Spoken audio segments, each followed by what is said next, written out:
ಆಜಾದ್ ಶಾಲೆಯ ಕಟ್ಟಡ ಪೂರ್ಣಗೊಳಿಸಲು ನಿರಂತರ ಹೋರಾಟದ ನಡೆ.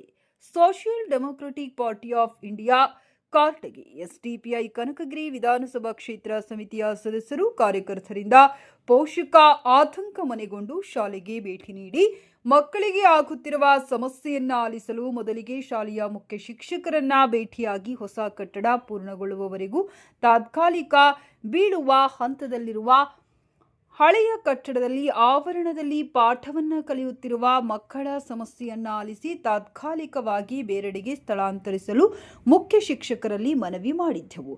ಹೊಸ ಕಟ್ಟಡ ಪೂರ್ಣಗೊಳಿಸಲು ನಿರಂತರ ಅಲ್ಪಸಂಖ್ಯಾತರ ಕಲ್ಯಾಣ ಇಲಾಖಾವಾರು ಅಧಿಕಾರಿಗಳನ್ನ, ಜಿಲ್ಲಾಧಿಕಾರಿ ಸಚಿವರನ್ನ, ಮುಖ್ಯಮಂತ್ರಿಗಳನ್ನ ಭೇಟಿಯಾಗಿ ಮನವಿ ಪತ್ರ ನೀಡಿ ಒತ್ತಡ ಏರುವ ನಿರಂತರ ಹೋರಾಟದ ಪರಿಶ್ರಮದಿಂದಾಗಿ ಇಂದು ಕಾರಟಗಿ ನಗರದಲ್ಲಿ ಕರ್ನಾಟಕ ಮೌಲಾನಾ ಆಜಾದ್ ಶಾಲೆ ಉದ್ಘಾಟನೆಗೊಂಡಿತು.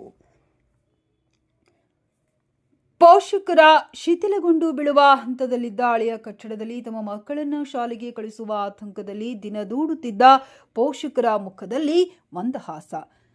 ದಿನ ಬೆಳಗಾದರೆ ಕಿತ್ತು ಬೀಳುವ ಚಾವಣಿಯ ಕೆಳಗೆ ಶಾಲೆಗೆ ಹೋಗಿ ವಿದ್ಯಾಭ್ಯಾಸ ಕಲಿಯಬೇಕು ಎಂಬ ಭಯದಲ್ಲಿ ಖಿನ್ನತೆಗೆ ಒಳಗಾಗಿದ್ದ ಮಕ್ಕಳು ಮನೆಯಲ್ಲಿ ಪೋಷಕರಿಗೆ ತಿಳಿಸಿದರೆ ನಮ್ಮ ಶಿಕ್ಷಣ ಮೊಟಕುಗೊಳಿಸು ಎಂಬ ಭಯ ಅವರಲ್ಲಿ ಕಾಡುತ್ತಿತ್ತು. ಇಂದು ಆ ಮಕ್ಕಳ ಮುಖದಲ್ಲಿ ಮಂದಹಾಸ.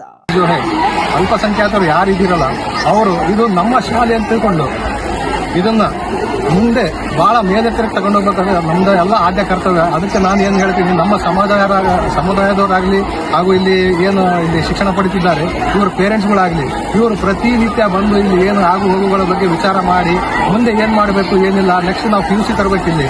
ಯಾಕಂದ್ರೆ ನಮ್ಮ ಹುಡುಗರು ಇಲ್ಲಿ SSLC ಮುಗಿದ ಮೇಲೆ ಮತ್ತೆ PUC ಅಂದ್ರೆ ನಾವು ಡೊನೇಷನ್ ಕಟ್ಟಿ ಓದ್ಸಕ್ಕೆ ನಮಗೆ ಆಗೋದಿಲ್ಲ. ನಾವು ನಮ್ಮ ಬಡ ಸಮುದಾಯದ ಮಕ್ಕಳು ಇರೋ ಸಲುವಾಗಿ ನಾವು ಇಲ್ಲೇ ನಾವು PUC ಅನ್ನು ನಾವು ಇಲ್ಲಿ ತಂದು ಉತ್ತಮ ಒಂದು ಶಾಲೆ, ಮಾದರಿಯ ಶಾಲೆ ಅಂತೇಳಿ ನಮ್ಮ ಕಾರಟಗಿ ಮಾದರಿ ಶಾಲೆ ಆಗ್ಬೇಕಂತೇಳಿ ನನ್ನ ಬಯಕೆ ಹಾಗೂ ನಮ್ಮ ಊರಿನ ಎಲ್ಲ ಸಮುದಾಯದ ಜನರಿಗೂ ಬಯಕೆ. ಇದು ನಮ್ದು ಅಂತೇಳಿ ತಿಳ್ಕೊಳ್ಳೋದು ಏನು.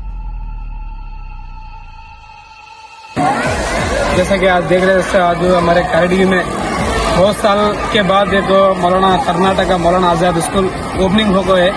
ये बहुत साल इसका तकरीबन ये काम शुरू होकर 3 साल हुआ था.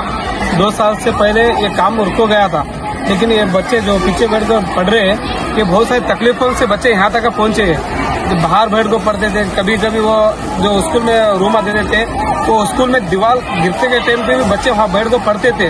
वक्त तकलीफ गुजरने के बाद जो हमें जो मेमोरेंडम दिए सिद्धरामैया को और जमीर अहमद खान को और जो डिस्ट्रिक्ट का BO ऑफिसर और गंगावती में BO ऑफिसर जो मेमोरेंडम देने के बाद तकरीबन 6 महीने या 8 महीने के बाद यह अल्हम्दुलिल्लाह अब ये कर्नाटक मौलाना आजाद स्कूल आज हमारे कोप्पल डिस्ट्रिक्ट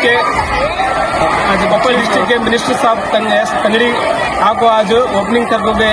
मैं सभी साथियों को और बच्चों को तो शुक्राना देता हूँ. ठीक है, अस्सलाम वालेकुम.